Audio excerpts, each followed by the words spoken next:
go for it. Okay. Hello, good evening, everyone. Thank you so much for joining us in our first BSA Healthcare Facilities Committee meeting of 2021, and on the same day as our new president's inauguration. So I can say it's a very inspiring day, hopefully. We're really, really excited to welcome 4 distinguished guests who will talk about healing gardens and healthcare.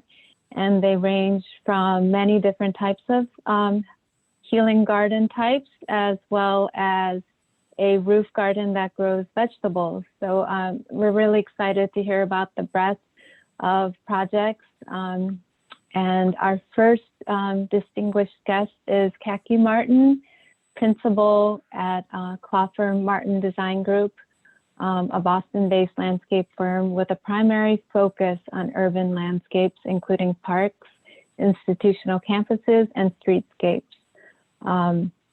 She is passionate about the process of finding solidarity with stakeholders and expressing a co-created vision using artful and contemporary solutions, which deliver landscapes that engage, heal, and build community. She is also the current president of the BSA Boston Society of Landscape Architects. And with that, I will turn it over to her. Great, thanks. Oh, one more thing, if everyone can make sure they're muted, and if you're not speaking, you can turn off your camera. Thanks.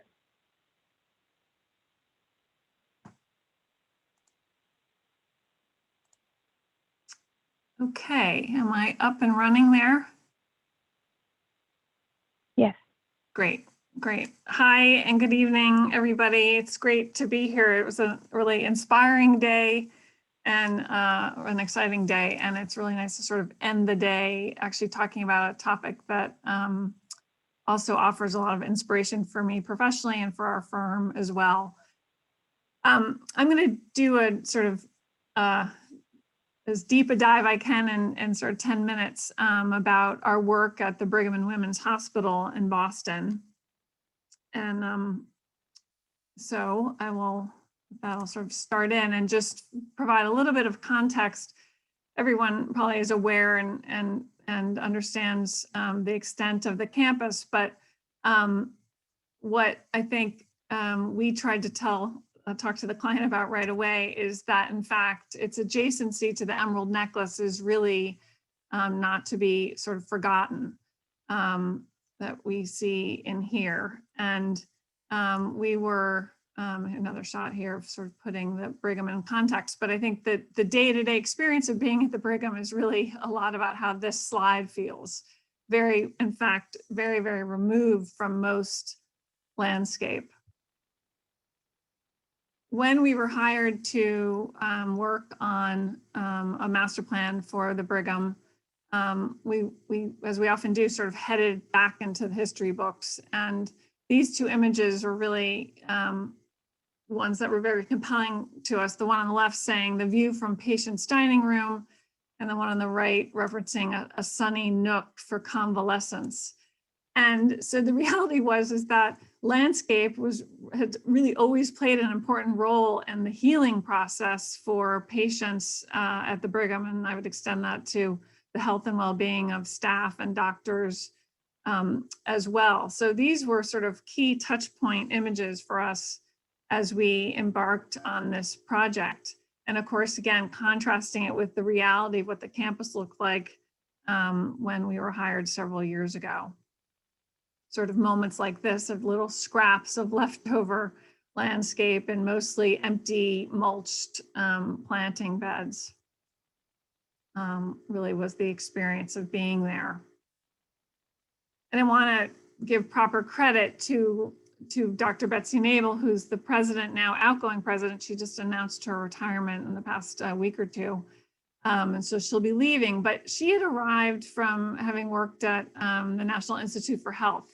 She arrived from I think a sprawling, very green campus, more suburban campus. And I think quite frankly, she was in a little bit of shock at the sort of urbanity of the Brigham.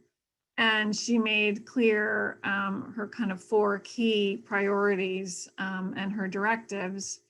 And we were fortunate enough to be hired with MBBJ, CAMA, Brunner Cott also were part of this sort of larger VHB, a large group of our colleagues across disciplines to really dive in together, but really have it be a landscape-led master plan. So without going into all the detail, these are the sorts of kind of graphics we were doing, of course, trying to, again, lock in that relationship to the emerald necklace. I would say that the largest green open space that the campus had experienced was, in fact, by Halverson at Centennial Green. So the previous president, I think, had initiated that project. That project was being finished. But what we started to look at, so that's here, and that project was just finishing completion, which was significant. But we were starting to look at all the nooks and crannies. Where were there more opportunity to find more and more place for landscape? I put this slide in just so you all who I think for whom square footages and things register, just to give you a sort of an overview of what the Brigham is in terms of the numbers here. But really, we resulted in this kind of landscape master plan. As I'm saying, finding where could we find places. So the dark green were places we pitched to the client about where we thought there was potential. Again, the light green having been already built.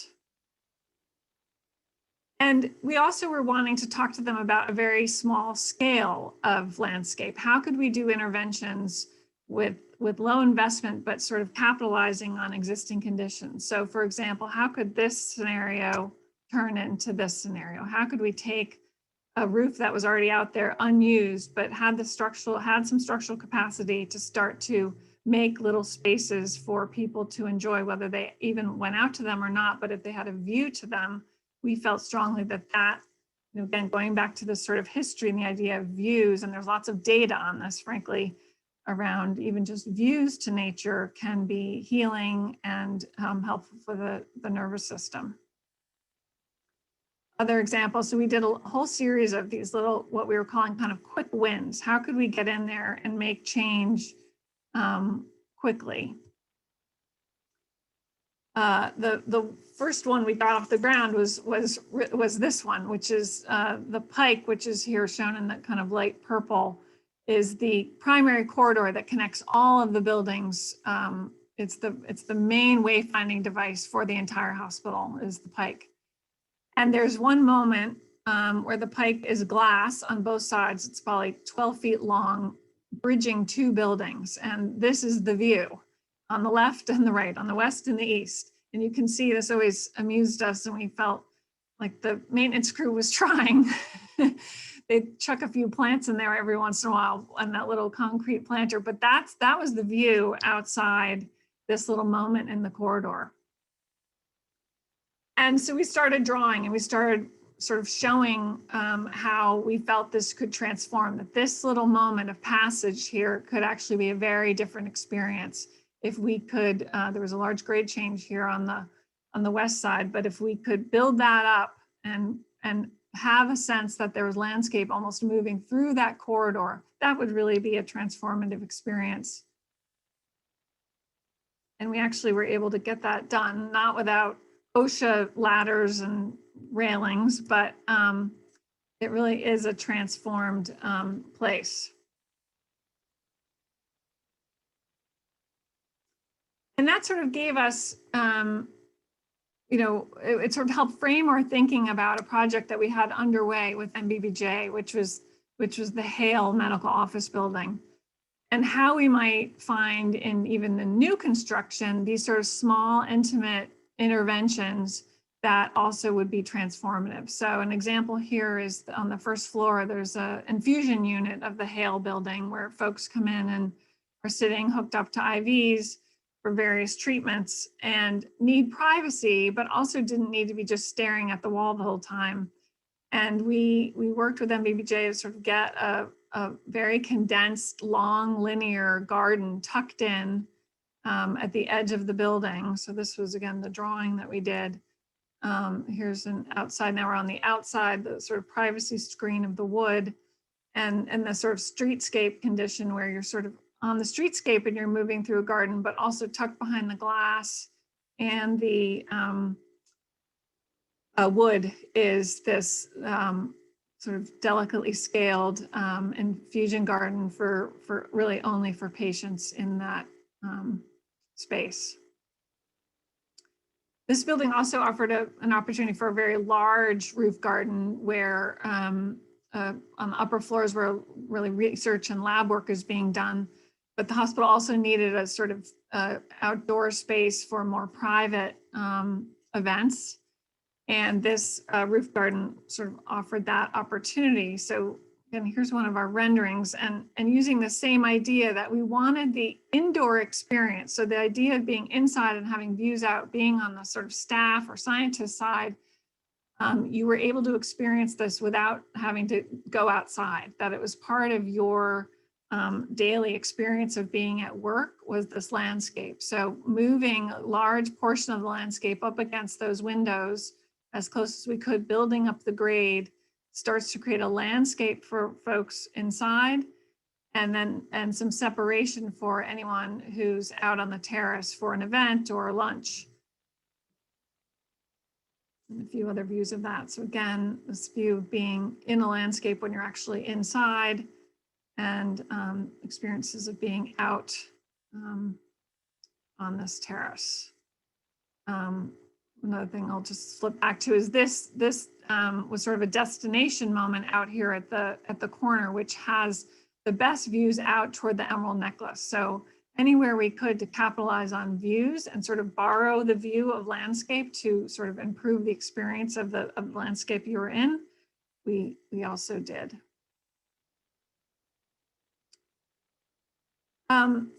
The Cafeteria Garden is another project that we were able to get done. Bruner Kott had been hired to rethink the hospital's large cafeteria.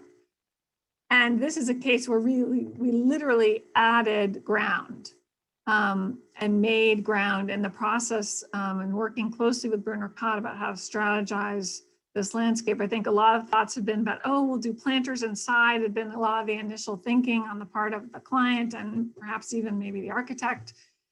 And there's so many issues with that. And we finally really said, really, we think we can do gardens that are outside. It's okay to have this change of season. It's okay if they're not accessible.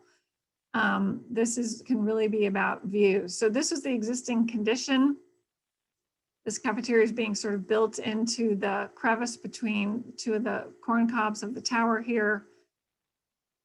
And this is the existing interior condition. It was pretty, really, it was like a prison cafeteria. It was, and the president was so upset by this as a place on campus, she really prioritized the change here.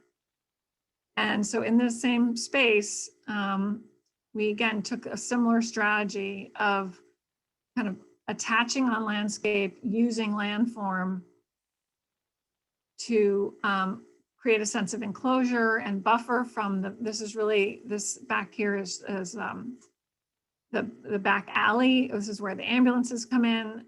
It's not a pleasant sort of space back here. So the views aren't great. And we tried to kind of foreshorten that with garden. This is the final view across actually from Children's.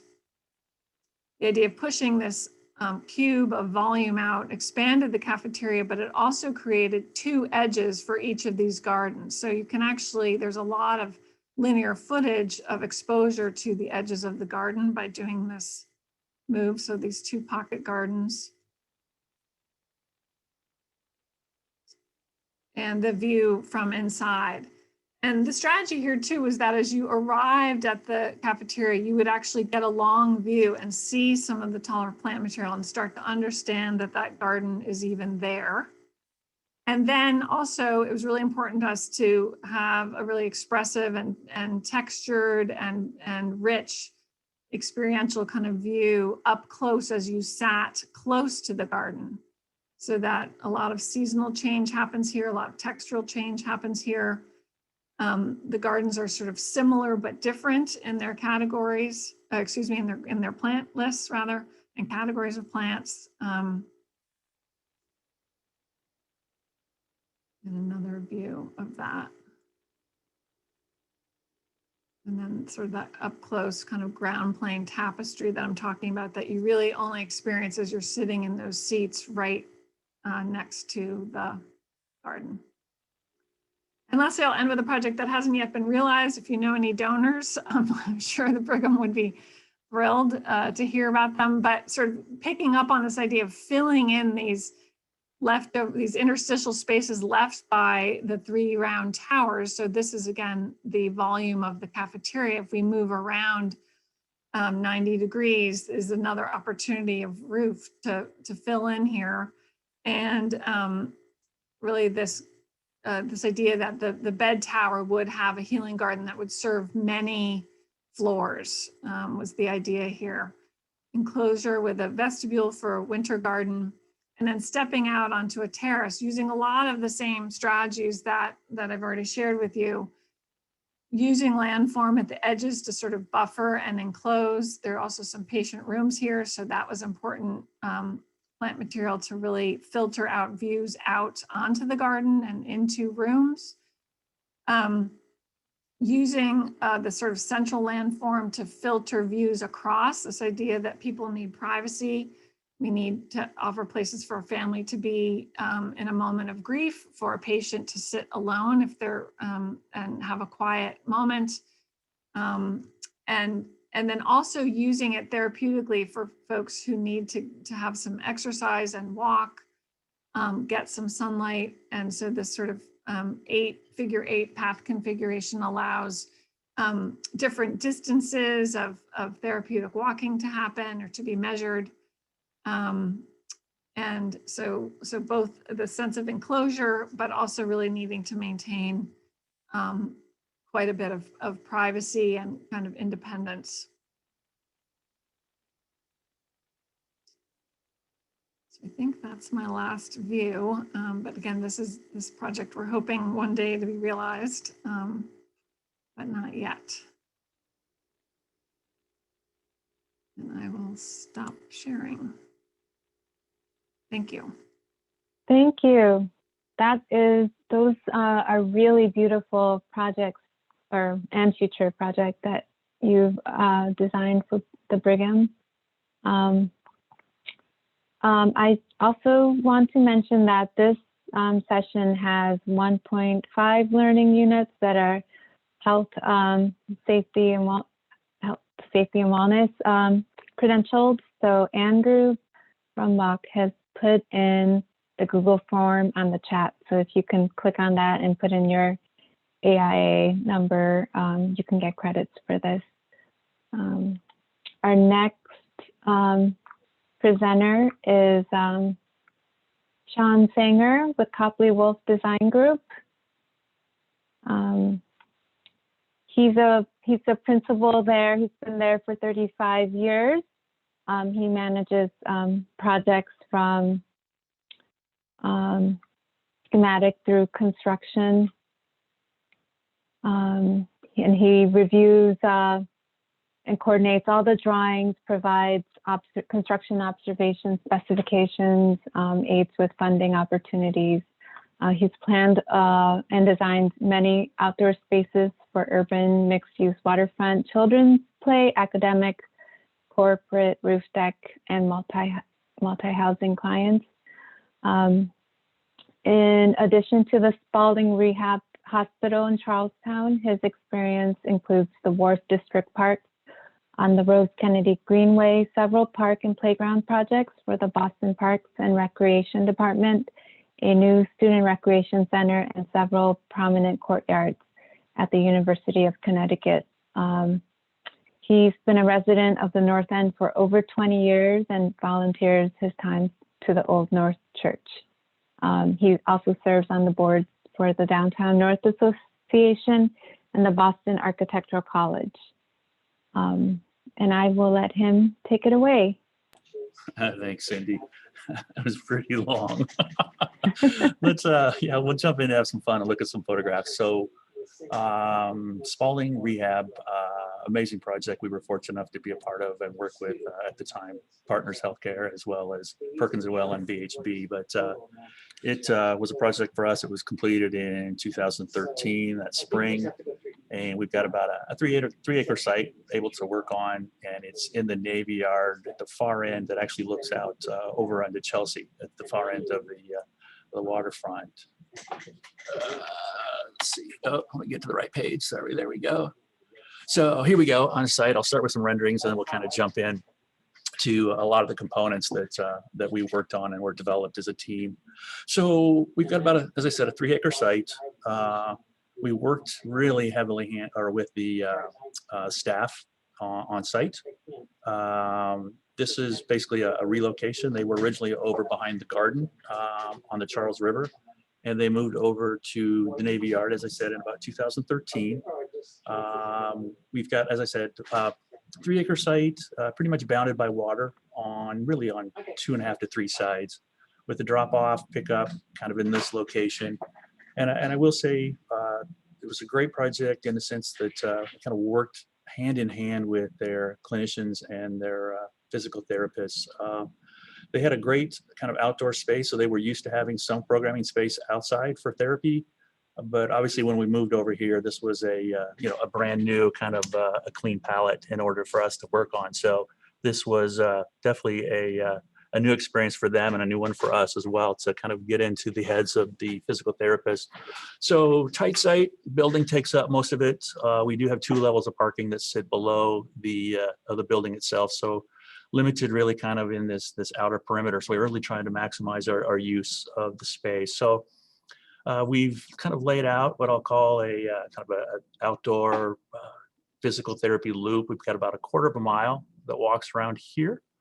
And as you can start to see, we integrated within the paving pattern the darker bands, and those are all spaced out at even increments so that you can start to get a better understanding from day to day or week to week, the increments or the increase in the distances, but keeping that really subtle and tied into the overall paving pattern. Likewise, we had a breakout space from the dining terrace that sits right next to the cafe, so easy flow in and out here. There is an indoor occupational pool that sits at the far end of the building with some fantastic views out onto the harbor. And then an environmental plaza as well that starts to speak to stormwater and the utilizing it as an art element as well, that we worked with an environmental artist, Sterling McMurray, on that one. So it was a lot of fun to work with artists as well as we looked at the overall project. And then I think what I found to be, I think, the most inspirational, if you will, for the project was the therapy garden, which sits out here on the waterfront. It does wrap around the back of the building, the north side of the building a little bit. What we heard loud and clear from the physical therapists and the staff was they didn't want to do a traditional healing garden. They didn't want something that would be more of this quiet, contemplative space. They wanted this to be active. They wanted this to be inspirational. They wanted people to be able to get outside and learn from each other, to see others kind of making improvements and kind of learn from each other as well. So yeah, it was really intended to be a very active space. And the other kind of challenges we had, I won't go into it in a lot of detail, you kind of focus more on the garden, but this dash line that you're reading right through here is really a kind of our land line. So everything from this line back is actually on land itself. And then this portion here actually sits out over the water on a pier. So there was definitely some tricky coordinating, working with structural and limitations on loading out here, but hopefully come across as we've got a fairly consistent and solid garden design on the far end. So we'll focus a little bit more on the therapy garden. Once again, kind of for reference, the environmental plaza here on the end, a very public harbor walk that runs along the edge here. So the hospital was very concerned within the pool space here. This is all glass. They wanted some separation. So people would be potentially a little uncomfortable having people in the public walking by as they're going through water therapy. So really trying to look at landforms and spatial separation in order to create that privacy, while at the same time really maximizing the amount of water, or excuse me, the views to the water, as well as the light into the space. So kind of, we basically took a toolkit, if you will, of landscape architectural components and integrated those into a site design. So what we kind of called is our beginning walk level, if you will. There's a very gently sloped sidewalk that runs anywhere from 2% to as much as maybe 3% kind of on this walkway here. We kind of, once again, called our beginner's walk. And then as we started to get a little more challenging, we added a walkway here. This curved section is what, you know, everybody tries to do at 4.9%, maxing that out at 5%, where we don't have to deal with handrails. So once again, all of these are elements that individuals will basically run into through the course of their regular day, if you will, and getting people comfortable with those kind of elements with the assistance of a physical therapist while on campus. So between the walk slopes, we looked at boardwalks, we looked at curbing in this case, which is right here. And you may think, well, you know, what is that really doing? And what that allowed us to do, and what we heard from the physical therapist, is that that 6-inch rise there, and this kind of particular layout is something that people will deal with all the time as or running into a street curb. So once again, we've got handrails on the side for assistance, but once again, just starting to get people comfortable to be able to make that small 6-inch grade change. Let's see here, I'll keep kind of rolling through these because we've got the plan on there for reference. As I said, we've got the boardwalk, kind of wood materials. We integrated field stone. Some of this is more of a loose jointing. Other areas are more of a mortar joint. We've got other areas of stone dust. So once again, this was all really kind of a dialogue we learned from the physical therapist, was the desire to really, once again, where we could integrate a variety of walking materials, once again, to have people experience those and get used to that, those kind of those issues. Likewise, we once again did a ramp, and I will say, I think, you know, as you know, kind of utilitarian as these are, I will say I was out there on campus one day after it had opened, and it was pretty inspiring and, you know, eye-opening for me personally, in the sense that there was an individual physical therapist out there with a patient. There was a young boy, and I don't know if this was his first issue with a wheelchair, but I can still remember her telling him that he needed to build up speed, he needed to lean forward, you know, start to kind of really help him understand how and to kind of traverse these different these slopes and materials. So, you know, it's kind of a weird collection of components, but we've tried to integrate those throughout the garden, and at the same time being really kind of sensitive to the environmental aspect with the plant material as well. I think the thing that worked out in our favor, all of these materials, kind of particularly the wood, ages out as a silver. We had a lot of concrete that was already gray. The flagstone was various shades of gray. So from a broad view, a lot of this really tied together from a color palette, at the same time being very different on the textures of the surfaces themselves, and definitely the physical aspects of being able to maneuver through those. And likewise on the back side, we had a very large, I guess it's kind of greened out in this rendering, but a gas meter that sits right here. So it was really protected on the edges with plant material. But what we did along the northern side here was we integrated a large screen wall. And that wall extends down. The physical activity equipment you see here kind of sits right here at this end. But at the other end, it's open and it's all wood. Once again, it's really there for a bounce surface, whether it's throwing a ball or hitting a ball with a tennis racket, as a means of kind of deflecting that back. Likewise, we did grab some off-the-shelf exercise equipment and mounted it to the wall that really speaks to elbows, upper body, shoulder rehab and components, and those are all at staggered heights. We worked very closely with our physical therapist, as well as our inclusive design team members, to make sure things were all being mounted at proper heights, and making this site really as inclusive as possible. And I will say, I think we've taken a lot of lessons learned from this project and are incorporating it, into a lot of other our public realm projects. And then, you know, this may seem a little over the top, but we do have a putting green in this location. And I guess we kind of talked a lot about that. In that rehab is different to a lot of different people, and it's the ability to kind of get people comfortable and back at things that they enjoy doing. And the putting green itself, while not everybody may be a golfer, those that are, it's really good about hand-eye coordination and balance. as a part of that rehab. And then the more public edges along the harbor walk, we worked very closely with their staff and integrated the railing that's along the water's edge. We looked at a couple of different heights, trying to get the design just right. I'm sure it's a little hard to read, but there is a slight curve to that form. And what that allowed us to do is really to be able to work with and accommodate, I should say, the individuals in a wheelchair, that they can actually interact with that top rail. It may not sound like a lot, but it's really nice to make that, once again, feel as inclusive as possible. So that curve allows the legs in the front part of the chair to extend in, and for their arms and their upper or hands as well to interact with that edge. And as you can see up above, it works out great as well along the edges for a fishing component. We were in Chapter 91.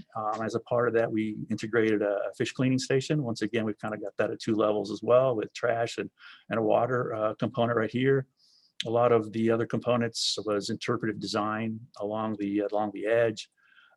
We didn't work on the project, but I will say it was a part of Spalding's active sports program. A fully accessible dock was built a little bit further up the river, which allows them for kayaks, canoeing, and windsurfing, all off of this program as a part of their water base. And then likewise, they do have numerous 3-wheeled bicycles that they use on their land-based programming. So really, once again, really taking the therapy and the rehab beyond the building, and in this case, off-site into the adjacency of the neighborhood.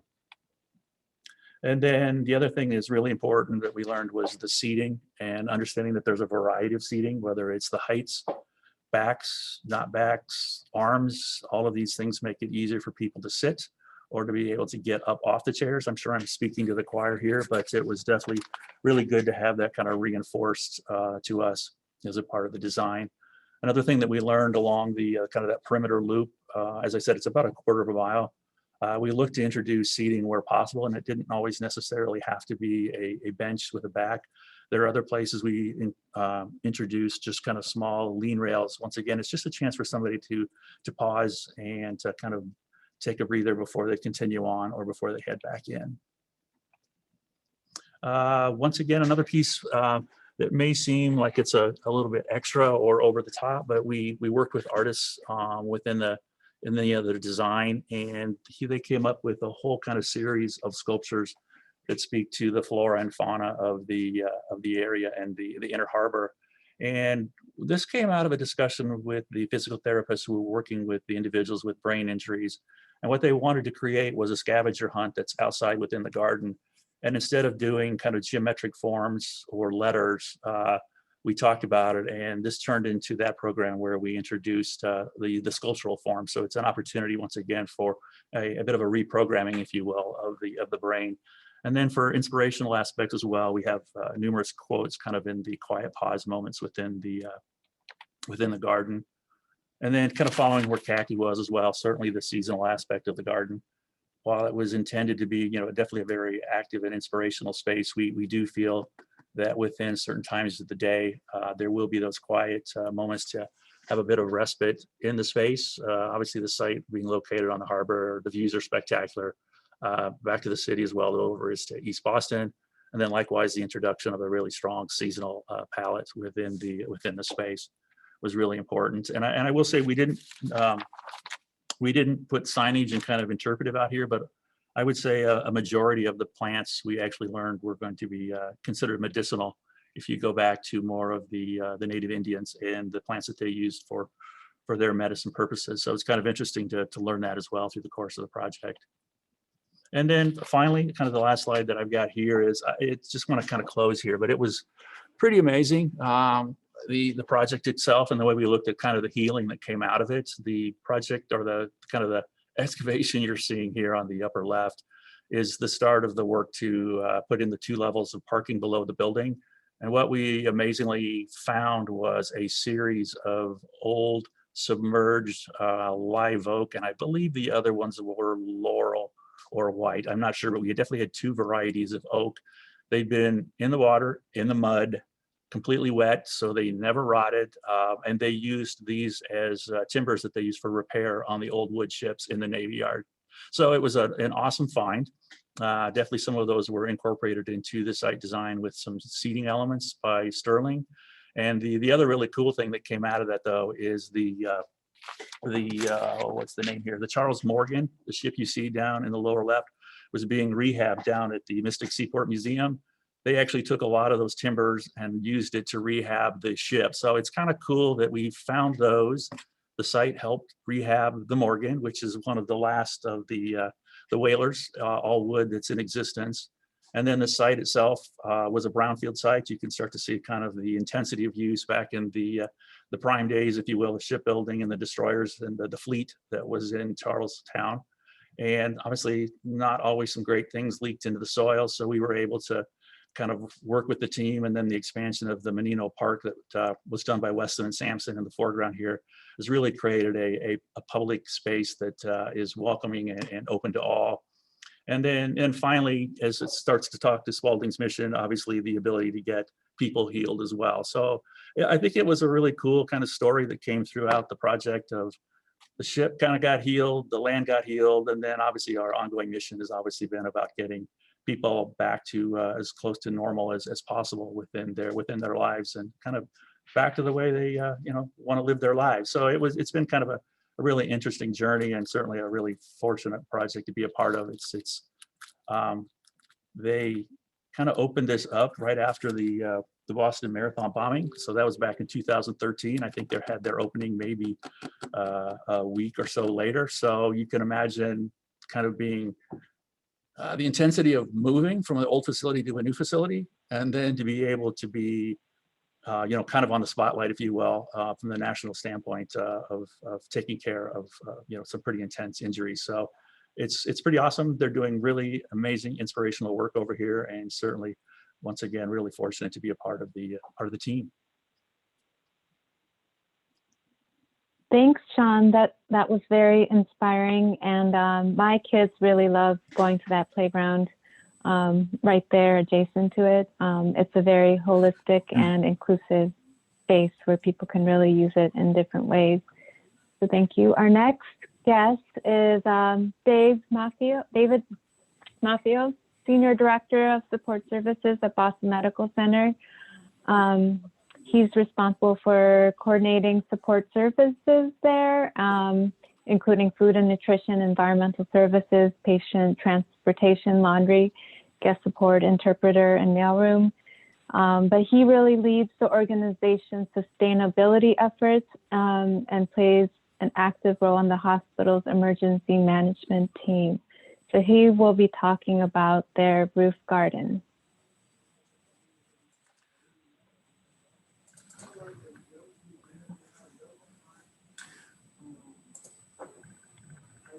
Okay, hello everybody. So you're gonna see a little transition in my presentation. One of the first things when we thought about doing our rooftop at the time, we thought we were gonna call it a garden. And then after 6,000 pounds of food we are producing a year, we said we better change that name. So it is definitely a farm. So I'm gonna talk first about why we did this. So this is a picture of Latchman Hillel.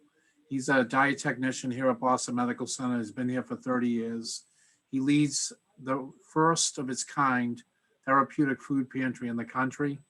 Back in 2001, we had a pediatrician that was seeing malnourished children that went to senior leadership and said, we have to do more. So we had a small budget at the time to see 50 children and patients. So since then, 19 years later, Latchman and the team have treated over 1 million patients and family that were food insecure in the Boston neighborhoods. And the way it works, and Latchman's done a great job helping other hospitals across the country. There's one now at Seattle Children's Hospital, and there's another one opening up in Pennsylvania as well. Individuals are referred by their provider. They can come visit the pantry twice per month. And most of the food as we provide, are healthy fruits and vegetables. So the Greater Boston Food Bank is a great partner of ours, and our Rooftop Farm has been a great fit for those patients as well. And there's kind of a grid. If you can look back, 2002, 18,000 served, all the way to even in the pandemic, we served 64,000. And we actually started delivering food to patients' houses because they couldn't make it to the medical center. So the other reason why we did a farm is for our teaching kitchen.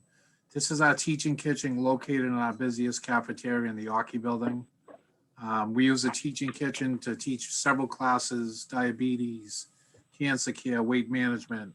This picture you see here is actually an Iron Chef competition that was done. David, I don't think you're advancing your slides. We're still on the front cover. Oh, you're still on the first slide? Mm-hmm. Ah, hold on. Sorry.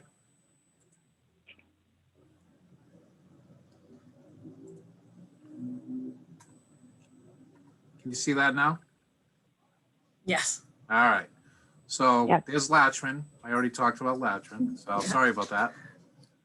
Thank you. So there's what I was talking about in terms of number of patients served through the years at Boston Medical Center in our pantry. Over 1 million served as of 2018. And there's our teaching kitchen where I left off. So this is our teaching kitchen in the Yankee building. Several classes we teach. Patients that pick up the food in the pantry are welcome to utilize this teaching kitchen to help with several of their issues, whether it's diabetes, cancer care, weight management. We do a bariatric surgery class. This picture here is an Iron Chef competition with our chef dietitian. You can see right here. And we do a lot of those. We use it for employee engagement. This year, because of the pandemic, obviously we weren't open, but we do virtual. So we've had a lot of success doing virtual classes. So we started to think about a farm because of those two programs back in 2016. And it was one of those simple, wouldn't it be great if we can make, produce our own food or grow our own food? Didn't think it would go too far from that small conversation.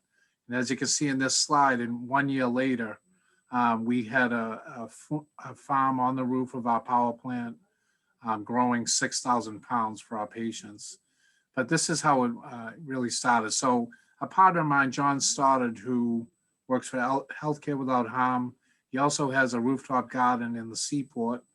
I worked with him, visited Fenway Park, their farm, through a vendor called Recover Green Roof, who did our farm. Met with leadership, raised the money. Probably the biggest expense for us, we needed a new roof to make this happen. So we raised the money at an event that year. Installed the roof in April 2017, delivered all the planters, and then we had a volunteer planting day on April 29th. So that's when it all started. Those of you that are familiar with the Boston area, this is our power plant and loading dock at 750 Albany. And on the third floor there, that's where the rooftop farm is. This is before the farm. You can see we're looking at this, and I'm probably saying we're actually going to do a farm here. So this is what the roof looked like before. This was the day we brought 2,300 milk crates from Vermont, filled up with Vermont composting soil, an assembly line. Took us all day, but this is it. We laid it all down. It's the same system that Fenway Park is, for those of you that have seen that. They're all done in milk crates, very easy to manage, very easy to move. This is a visual of the same season, a little further. This is Lindsay Allen, who this would not happen if it wasn't for her. She's our rooftop farm manager, been in that position since 2017, has a background in agriculture. You can see the size of this bok choy she's holding. So a lot of growth on the farm. It's another picture of Lindsay instructing some of the volunteers. One of the great things, I knew the impact of the farm, what we would do for our patients and the community. I underestimated the impact to the morale of the organization. People from nurses, physicians, all walks of BMC life were extremely ecstatic that we were doing this for our patients, so they volunteered. So our volunteer list, everything you see here was done through volunteers and Lindsay and an assistant. And it's been that way since 2017. And if you look over here, this is our Shampiro Building. It's our busiest outpatient building. The great part of this, I feel that when I'm up here, it feels like you're on a cruise ship, everybody's waving down. But it really speaks to, and this is some inpatient rooms over here, they can see what we're doing, really speaks to what we're trying to do for our patient community. This is a quick, view of what we use to water the vegetables. It can be controlled through a smartphone. When it's going to rain in Boston, it doesn't omit any water. When it doesn't rain, it omits just what's necessary for the plant to grow. These are some of the vegetables that we grew, a lot of radishes, peppers and tomatoes, 25 different crops. Most of the things we grow is what our patients need, are leafy vegetables like salad mix, things like that, but we do grow all of this as well. So where's the food going? 40% of it goes to the food service. So we actually put this on our salad bar in our cafeteria. We serve it to our patients, and the rest of it goes to the food pantry to help those patients that I talked about earlier in the presentation. And the great thing about it, from a sustainability standpoint, you're talking about just feet away from, where we're bringing the food to. So here's a little snapshot of the cafeterias we provide. We also wanted to do more with the farm other than just grow food. So we had a summer camp for kids in the Boston community. We did tours, workshops, volunteer opportunities, teaching kitchen demonstrations, also utilize it for employee engagement meetings and things like that. We also have 100,000 honeybees. We harvest the honey, we bottle up in 1 ounce jars, and we use it for employee recognition. We don't sell it. We have a nice little label that says BMC honey, and we give it to staff. This picture is our first volunteer group. Our first harvest was in May of 2017, and this is the team that made it happen. Some of them are my employees, food service employees, physicians, nurses. There's John who helped build it, Recover Green Roof. So, everybody really lent a hand, especially that first year, to make it happen. It's really impacted the nutrition of our patients that come to the food pantry, those who come to the cafeteria, the demonstration kitchen where we use the food, planning menus in the inpatient arena. So it really, we use our dietitians, our chefs have all played a role in this. We want to grow impact to the community. So we did a farmer's market pre-COVID.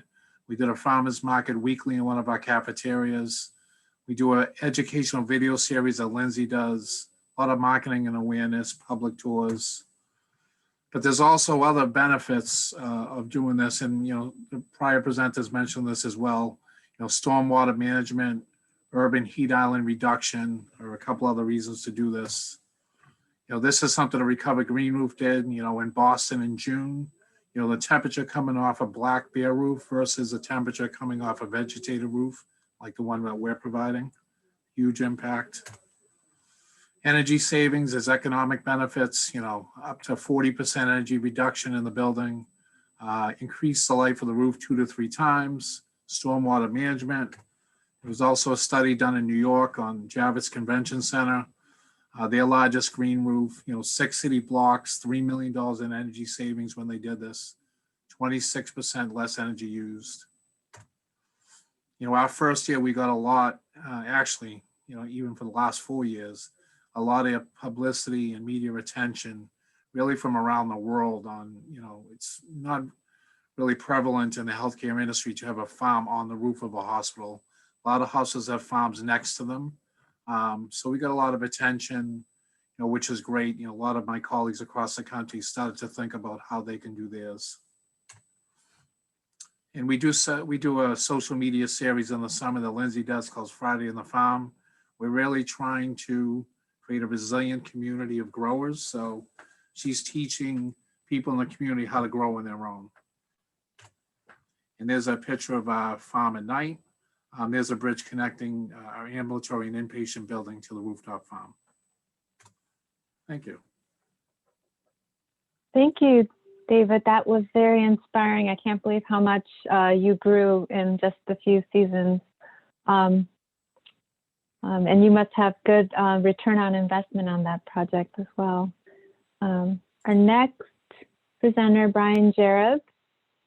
He's a principal with Halverson Tie and Bond Studio. He's experienced in a broad range of work in both public and private sectors, ranging from large-scale site planning and design for commercial and residential developments to detailed design for parks, plazas, hospitals, museums, college and university campuses, and cemeteries.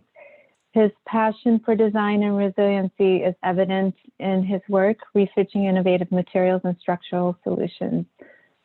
And I'll let him take it away. Great. Thanks, Cindy. Hello, everyone. The first project I wanted to talk about was the Howard Hulfelder Healing Garden. It's a bit of an older project at this point, but I think it's a nice juxtaposition to another newer project I'll introduce in a few minutes in regards to experience, but also treatment focuses.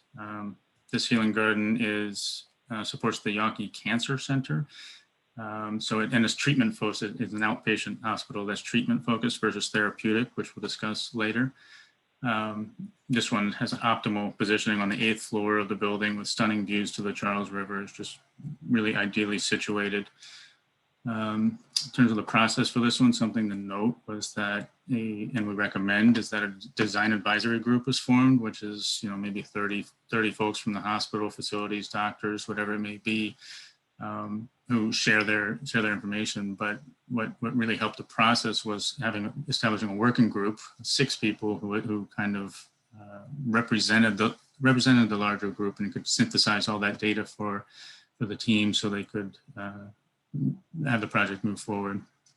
Generally speaking, the goals, which are common for a lot of healing gardens, is to make that connection with nature, provide the sense of comfort in the space, to reduce stress and reflect, to be able to heal. But there's also a socialization support factor here in that patients, let's say if they've just gone through chemo or something, since this is outpatient, they come to this space to heal and regroup from the treatment. And it's nice to have your family and others there to support them. One thing to note about that is that this hospital's policy is to really make the space about the patients and not really the staff, which is unique. So it's all about the healing process for their patients.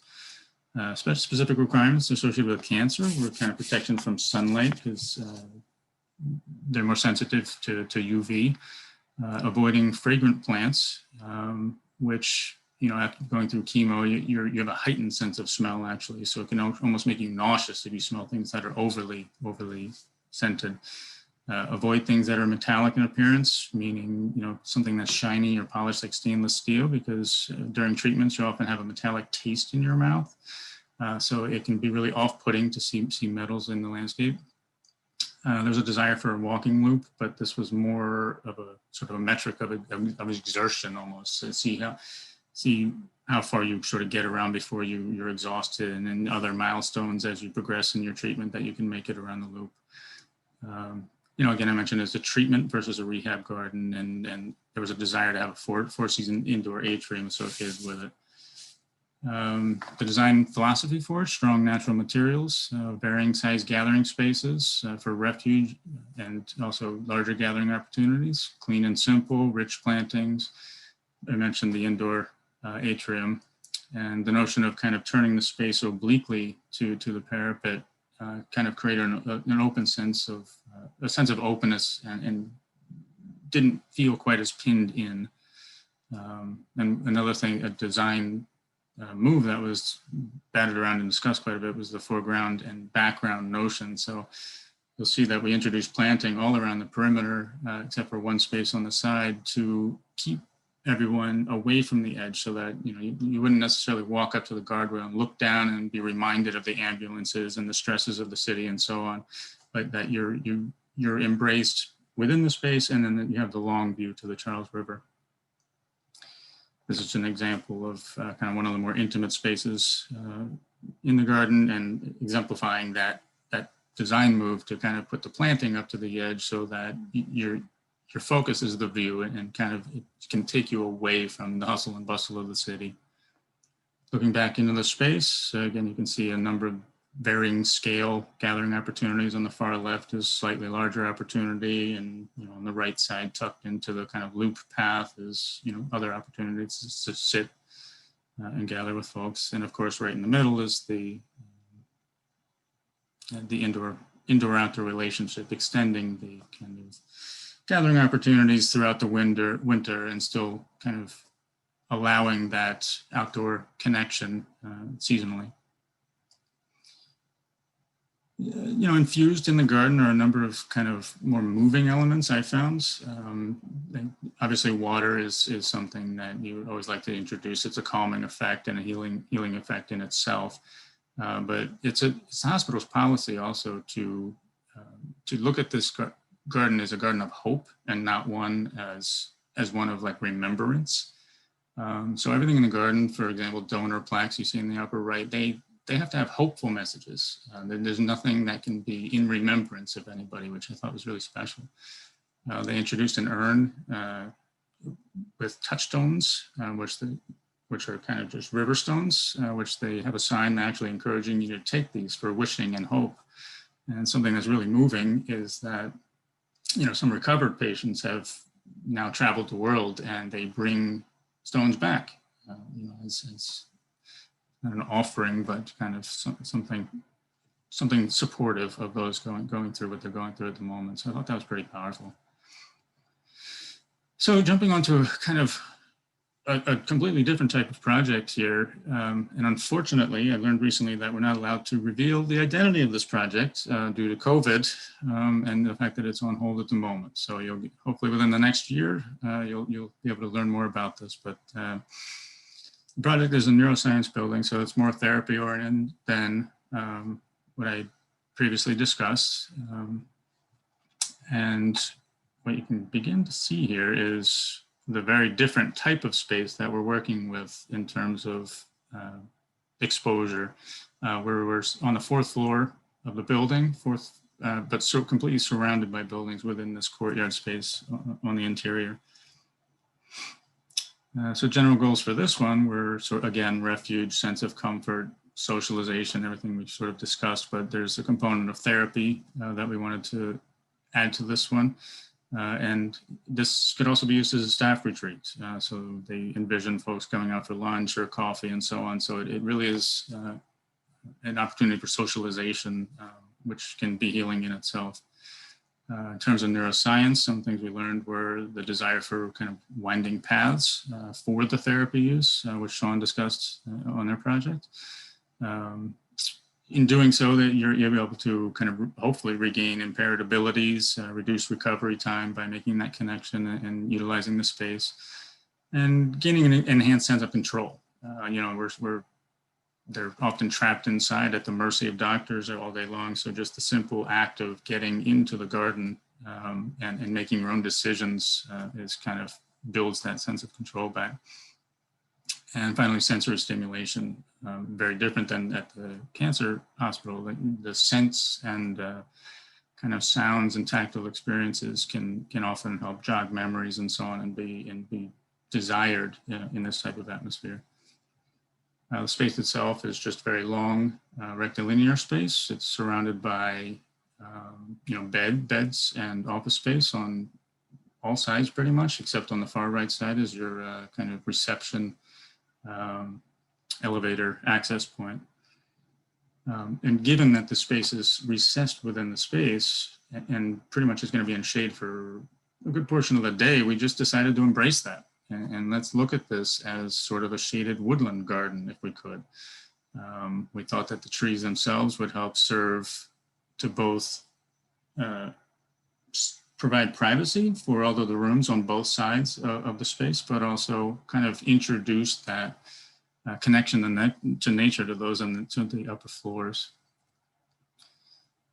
So design philosophy for this one was refuge, providing the areas of refuge, but also accommodating larger groups. So we have different zones within the space. We want it to be easy to navigate, nothing confusing, no dead ends, things like that. So winding paths. Again, the woodland atmosphere, but typical of New England. So familiarity to those using the space in terms of the vegetation and plant material. The lush plantings, these are just some precedent images of kind of the desired experience in the plant palette we're proposing. And then sensory stimulation, again, the visual texture of this plant material, the colors, the olfactory, different seasonal flowering plants throughout the year. Auditory, we've proposed a water feature in this space, but just adding all the trees and the simplicity of the space of the rustling leaves. and tactile nature of the space. And we were really drawn to the textures of these plants, the ferns and, you know, the glossy ground covers, whatever it might be. And we went so far as to introduce kind of sweeping landforms, which bring some of that texture up to those who might be in a wheelchair or don't have the means to kind of reach down and kind of interact with the plant material. And then strong natural materials in general that were the focus. So we really looked at using natural stones and sinuous kind of granite features, introducing wood for warmth to warm up the space. Introducing river stones again, kind of drawn to that notion of wishing and hope and encouraging folks to sort of take a piece of the space away with them. And then comfortable furnishings again was a critical component. There are, you know, built-in seating and so on, but, you know, for the most part, the focus was on flexible, universally accessible, comfortable furniture for people to get in and out of and use on a day-to-day basis. So the design, back to the sort of design philosophy and how it relates to the design itself, we were able to incorporate, you know, refuge in smaller pockets throughout the space, and then also have areas for larger gatherings, as you can see on the right side of the space. It is a very narrow space too. I made the point, so we had to make sure that we buffer the edges considerably for the bedrooms and so on. So our focus had to be very linear and within the center of the space primarily. But so there's areas for rest and relaxation and family time, but also social interaction at the end. It's very easy to navigate. So we made a simple sort of figure-8 form, so it doesn't have any dead ends, which can lead to agitation to certain patients. And also for physical therapy, it offers the opportunity to have different experiences as you're kind of meandering through the space. The fact that it's a woodland atmosphere, again, it's a New England familiarity for all ages. You know, all ages in New England can be familiar with the space, which is helpful for the reminiscence components of the therapy, triggering long-term memory and so on.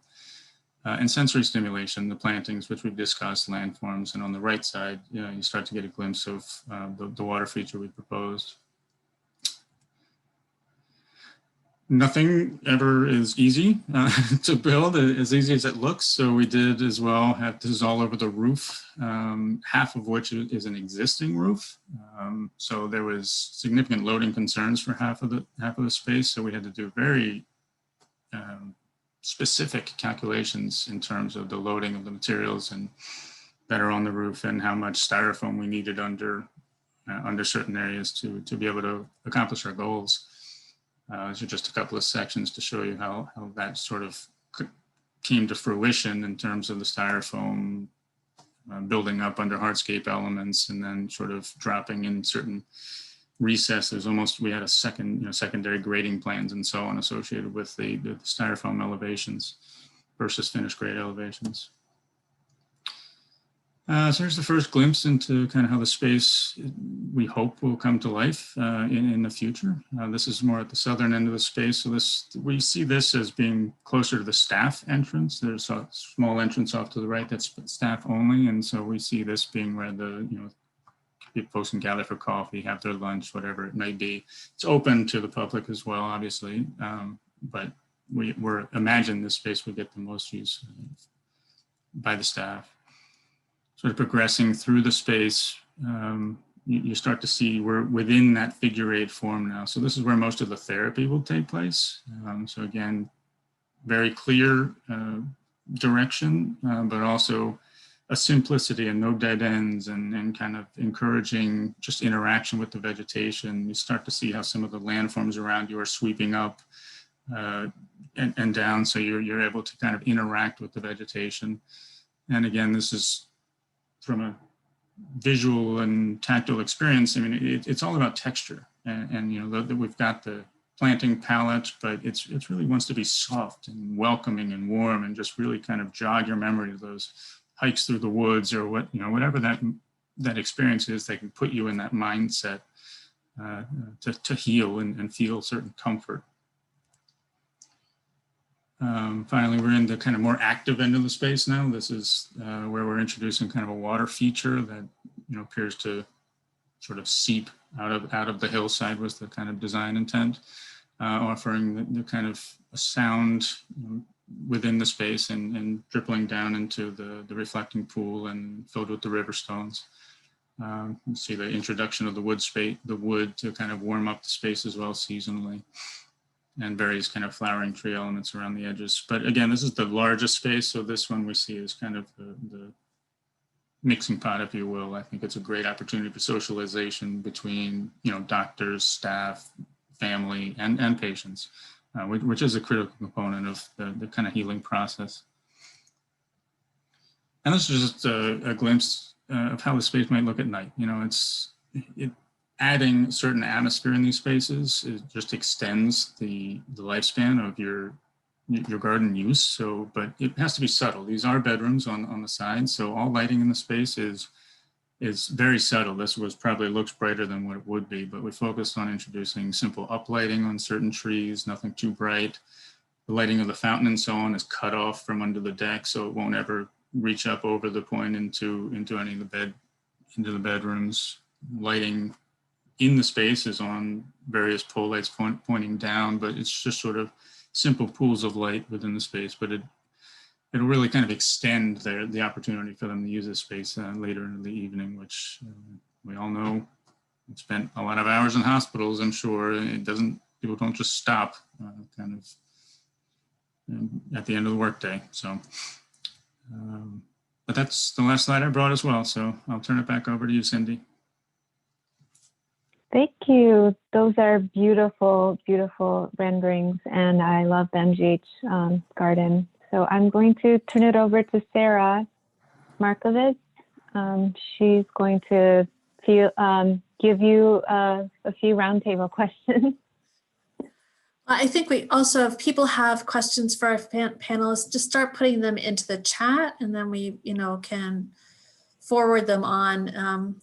Usually we just have people scream out, but we've got so many people here that might be a little unruly. So we'll just monitor the chat, make sure that we get those questions. And also you'll notice that David had to drop off, unfortunately, but he had a prior commitment at 6. So we're really glad we got to see what the BNC Roof Garden is doing. That's just remarkable. But we'll start here. So I'll start asking questions until everybody else kicks in, but I'm glad to hear from all of you.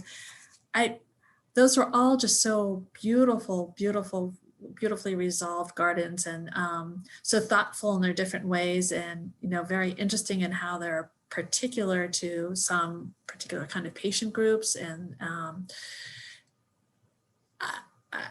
I've got lots of questions. One is just, just while you've got us as an audience, what kind of advice can you give to architects and facility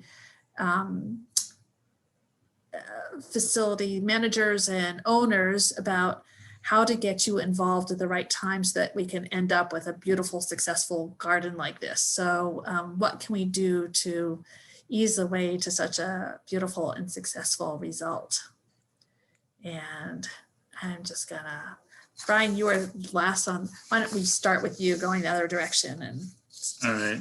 Well, advise us? Yes, I think we'd all advocate to get everyone involved as early as possible, to get as much feedback as early as possible in the process.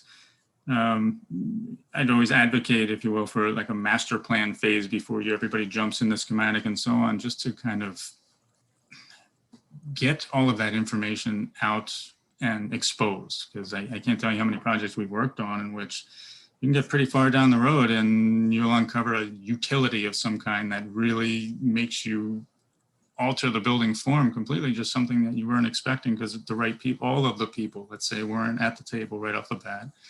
And I think obviously having landscape architects, we have a certain something we can offer, I think, to architects and others that, simple suggestions or gestures might actually make for a powerful statement within the architecture as well if we work together. So I think it's really important that that happens early on. And I guess, Sean? Yeah, go for it. Yeah, sure. I think just to build on a little bit from what Brian just described, I think the other thing that I would mention, in addition to the design team, making sure that you've got owners and users, kind of the maintenance aspect folded into those conversations to make sure, obviously, what you're what you're doing is going to function from a programming standpoint as well as at the end of the day. I can't imagine anything worse, to be honest, as a landscape architect, to be able to put together a, you know, a spectacular plan and have that fail within the first year as far as the plant material. So, you know, having that component, at least a seat at the table, and then just kind of basing on recent projects. And it was something I think we really built upon or focused on, certainly with Spalding, was even though you've got a design team that is pretty broad and a lot of disciplines and a lot of owners and, you know, staff, out of that group, if there's the ability to kind of tailor that down to a really core group that you can count on to be there regularly for, you know, either weekly or others, as opposed to like the big picture, those are really important. But then to have a common thread of what we always kind of call as our core group, to kind of continue to have that. And they always had the ability to take information back to the rest of the staff as well. So it's trying to find a balance of the broad outreach at the same time of, it's really hard and challenging, as we all know, to do these projects because they're complicated. If you can't have that continuity of dialogue and correspondence as well throughout the process. Oh, and then one other question one thing I would say is, don't forget about staff. The staff themselves really need places within the hospital or within the gardens that are outside, that aren't necessarily always with patients. They're looking for their respite, their escape, their kind of spaces as well sometimes. So it's kind of I can only imagine, extremely difficult job that they're doing, but to be able to have their own kind of escape, to get away from that, I can only imagine has got to be really important to them as well. Thanks. Khaki, do you want to weigh in? I'll on just this? add on specifically about the kind of coordination and early coordination. Structural, to me, is one of the key things that can really be impacted whether or not landscape is brought in early or not, and where the gardens might be.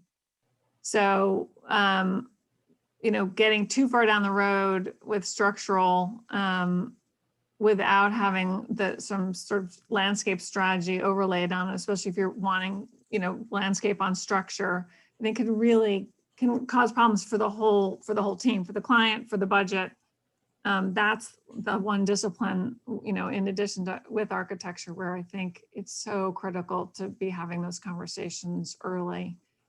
And yeah, I can't underscore enough this idea that, you know, I'm not the first person to say this, right? That buildings kind of look their best on their first few days or first year or whatever. Landscapes are evolving and have kind of an inverse experience, and more money is needed, sort of, you know, money is needed to maintain them down the road as they grow and mature.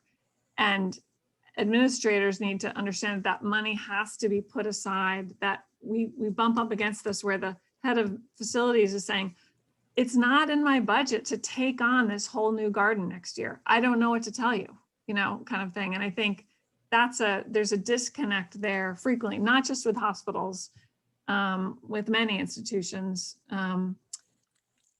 And so that's an early conversation to bring in too, in the same way that whatever maintenance for this new building that's going online is going to be needed, the same needs to happen on the landscape side, that starts to get budgeted in and discussed early. I'm just curious, when you get, it seems like gardens are good for donor opportunities. Do donors donate for maintenance of gardens, or is that ever part of the plan or not part of the plan? You know, you're bringing up a great point. And I think our experience has been across the board for donors, again, hospitals, not hospitals, anywhere.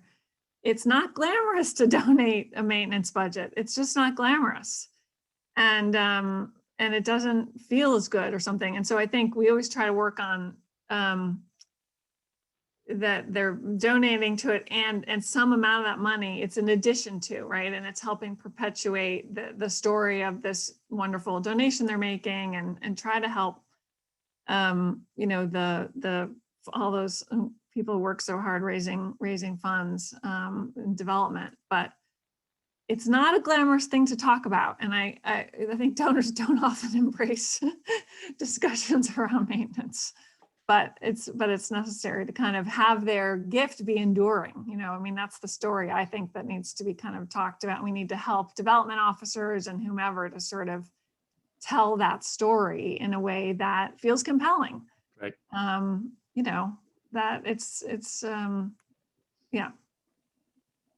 Did you want to add something, Sean, to that? No, I think that's exactly right. I mean, I would equate it. It's probably not really sexy to donate a boiler, and this is, you know, the equivalent of it's you know, it's a necessary piece of the design, and I would, you know, support exactly where Khaki was at. It needs to be a conversation, and it really needs to be, whether it's entirely or partially funded through that donor, kind of just getting an idea of it being a part of that that donation itself, so that it can live on. And I think we probably, as the design team as well, need to be better at kind of selling that story as well, because as Khaki mentioned, it's they always look good day one, but they look better 5-10 years down the road, and that's what we're really working for. No, he's also.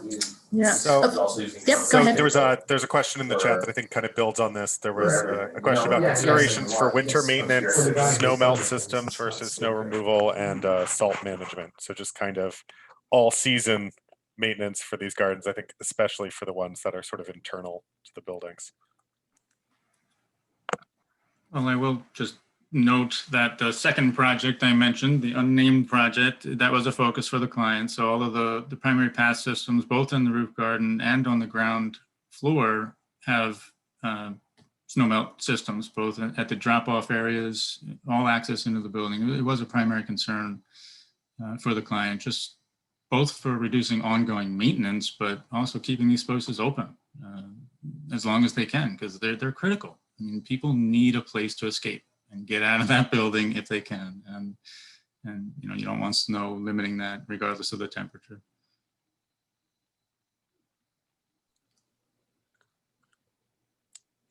There was another question in the chat. What is the request for technology in these spaces? Do people want technology in these spaces, or do they want to disconnect? So, and it may vary probably on the type of space, but love anyone's input.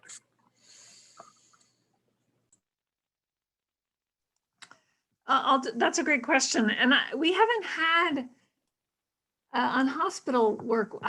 We haven't had that come up so specifically. I think, other than to offer, you know, that there is Wi-Fi. I think that is sort of a given, even for these garden spaces, that it's available. Technology beyond that, I don't have. I guess we've had conversations around sort of speakers and sound, but they haven't ever fully landed, and so I don't have a good story to tell about that myself. Yeah, we definitely incorporated that in, not so much within the garden, the therapy aspect, but within the dining area next to the cafe, which was always kind of deemed as our larger event space. Absolutely bringing in the power, and as Khaki mentioned, the hookups for AV and the kind of all of those components, integrating that into the design. I mean, obviously, it's getting the kind of the system or the conduit in place to be able to have that and make it such that during those events, people aren't walking or stepping over cords or stuff like that. And you know, for us, that was that kind of outdoor space, and I think we always envisioned that as being the kind of the tent space, if you will, for larger events. And keeping that really flexible, but definitely having that a part of that and being strategic about where we place that was part of it. But I'm kind of thinking of hearing the same thing from us, as Khaki mentioned. In the garden space, other than the Wi-Fi, it's not really a desire for the power or the you know, the connections. I think maybe it is a little bit more of a respite or escape for the moment, but and definitely at Spalding, it's much more of an active rehab garden as opposed to the kind of pausing moment. So. Yeah, I think probably the programming over there is a little bit different as well.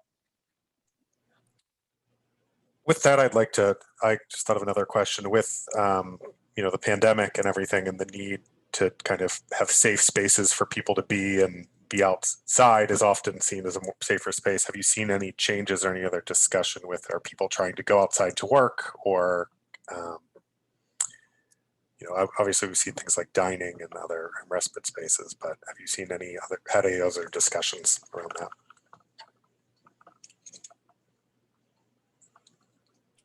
Well, it's pretty sleepy, at least on the exterior at Spalding. It's, I mean, obviously, I think they're still getting out from the rehab aspect, but I would say, you know, I mean, certainly there's a lot of people using the Harbor Walk as well, which is obviously a very public space, and it's getting people out and getting the fresh air and, you know, open space along the waterfront is pretty amazing, and it's a great way for all of us to get out and get out of our apartments or the offices. But I would say kind of the outdoor dining spaces, those have all been pretty much packed up like they have been everywhere else downtown. But I do think you see a lot of families out, particularly over in the playground across the street for Spalding. I think there's a lot of people out with their dogs. So, I mean, I think they're definitely maximizing and using the available open space. Absolutely. I mean, what I think the pandemic's done is, and it's not just an example of these healing gardens. I think even more broadly, it's made very clear the need for open space and for access to open space. And that's very much within the hospital or institutional environment, as well as sort of citywide, community-wide. So what I sort of feel hopeful about is that it's affirming that any sort of inklings or discussions happening inside of hospitals that spaces are needed, if there was any question, it's been made very clear, and hopefully maybe for donors too. You know, I mean, I think that's what I think is hopefully a silver lining here, is that, and it was Sean, or I think we've all been talking about the need for staff needing places. This is not just about patients and their families. This is as much, if not more, about the people who are making those places run and the stress they are under all the time. And we did a little staff garden at the Brigham, actually, that's been, I think, increasingly used in this time. So in that way, I think, you know, there's some moments like that I'm sort of feel hopeful about, that it's sort of a reminder about some things that we've all been talking about, and I know the Supreme Court has changed this. is really great. 220 years. There's one, and it reminds me of just one story from the cashier, one of the cashiers at the Brigham cafeteria, who worked there for years. And she pulled the project manager for the Brigham planning department aside after the project had finished, and she was in at her new cash register with a new location that looked out at the gardens, and she was in tears. She wanted to know the plant list. She wondered if she could get a list of plants. And her whole experience of coming to work had completely changed. And that for me really will, for the rest of, you know, really for my whole career, will sort of resonate. It's really impactful. And she doesn't even get a break to leave her post, you know, when it's rushed and doctors coming through trying to get their hamburgers or whatever.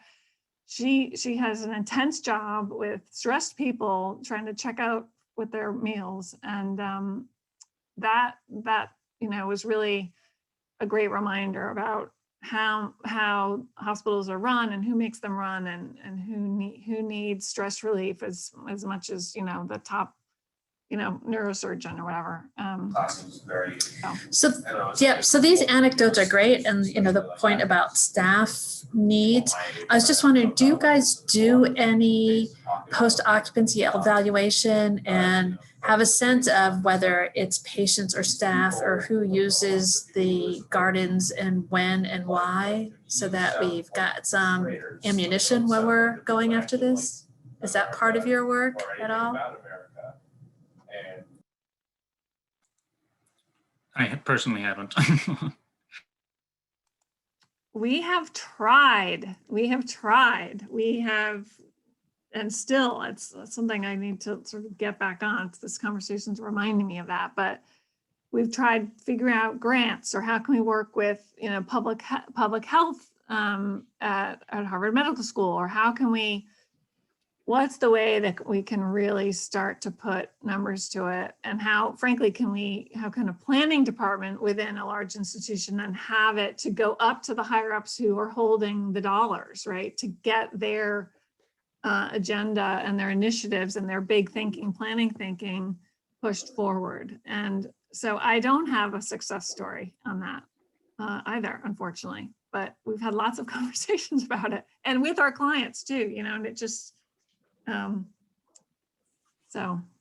Yeah, Sarah, we're in a very similar boat. I would say, kind of building upon what Khaki just mentioned. I mean, we obviously have got, ours has been in for what, 7 years now, and it's not been documented per se to that level of detail, but the amount of emails, the phone calls, the word of mouth of people being there, being thankful that they had that space to go to, that they felt inspired, if you will.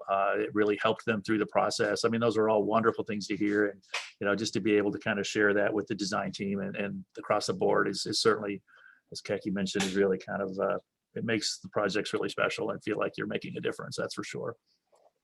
A lot of landscape projects are deemed very, very superficial and all about aesthetics and curb appeal. And these are certainly much stronger, more involved, if you will, and richer spaces.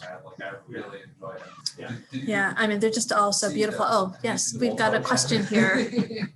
I ahead, Chan. just comment, I'm Channing Harris. I just retired from 40 years as a landscape architect.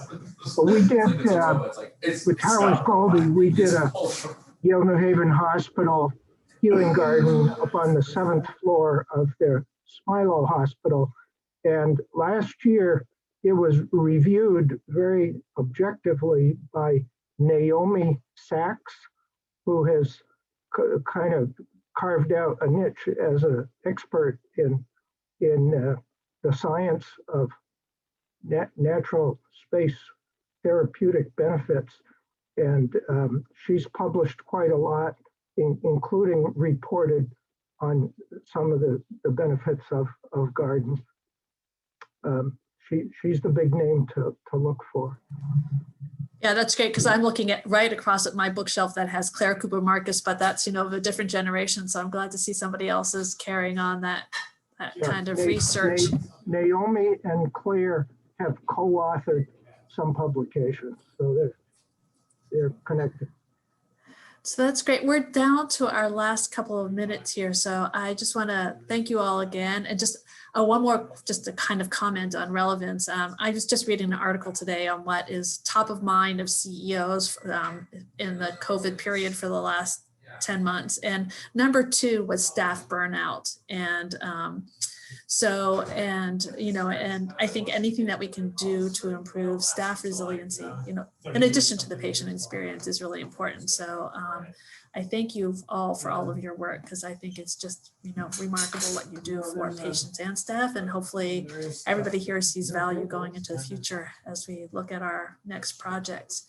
So thank you. You're just a great panel. Thanks, Sean, Khaki, Brian, and we hope to be able to, maybe we can host you again sometime, because this is just fantastic. Thanks so you. much. This is great. thanks for the great discussion. Thank Absolutely. you, everybody. Yeah, thanks so for much. having us. Great Okay. job. Thanks, you. all. Good night. You.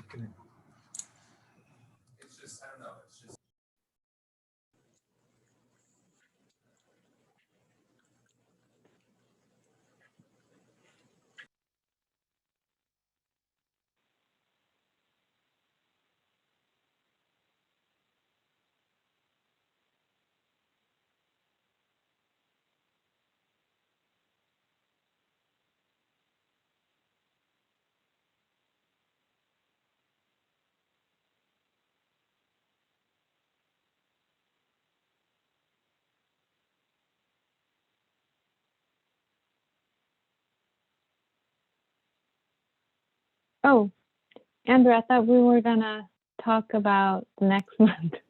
So Did did I. Sarah sign out? Did Sarah sign out? Yeah, she did. But we can Oh. quickly chat if you'd like. Oh, sure. I think she was I probably actually don't- done done. for the She day. sounds tired. Yeah. Yeah. Do you have any other ideas? I know she mentioned like national speakers who had interesting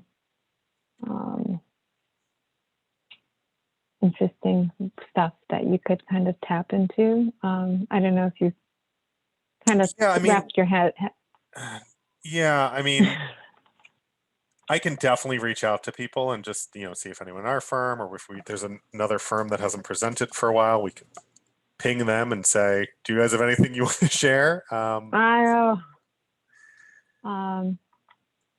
I mean, I think so far we seem to be we're like crafting it a little bit more, but Yeah. maybe we kind of pull Maybe away from we crafting it a little bit. and Just, give it someone, just give rein. I do love the social aspect too, though. Like you threw Yeah. out the whole do a exercise or a charrette. So I kind of now in the virtual world, I really love the conversation a little bit more, even though we're remote. I like that people are kind of engaging. What about like a fireside chat with like leaders of maybe you're right though, we're crafting too much. Just give I mean, I don't firm. mind the crafting. I mean, this wasn't too hard. I mean, we just obviously in 2 weeks we need to give learning objectives and stuff. Yeah. We need to kind of nail it down Yeah, pretty quick. it's only a month now. So So I'm trying to think if there's something we haven't talked about for a while, and you probably have better sense than I do. But I thought today went great. That was a great, yeah. great session. Really. Yeah. Kind of came together last minute. Yeah, they The all did a woman that wonderful job. yeah, Mi-kyung Kim, who we originally had in the list for a landscape presentation, a healing garden presentation, she actually couldn't Yep. do it last minute. So, yeah, we have internally a lot of these presentations. Maybe I'll go through them. I don't know, maybe what about sustainability or some topic? We could do something like that, or we could, I think we had also talked about behavioral health. I think we had identified as one that would be useful. I'm just not sure. I'm trying to think if we have a good project, or if you can think of a good project from your office or your firm that we can pull people in, or if we want to reach out to, like Frank Pitts or something and just see if he wants to present. Yeah. We have a very robust behavioral health team in Buffalo. That's a good one. Maybe, should I share the Miro board and write some of this down? Yeah, and then maybe we can just grab Sarah later in the Oh, wait, week. can we stop recording? I'm going to stop recording. Okay. I think I'm also still recording. Do you want to stop?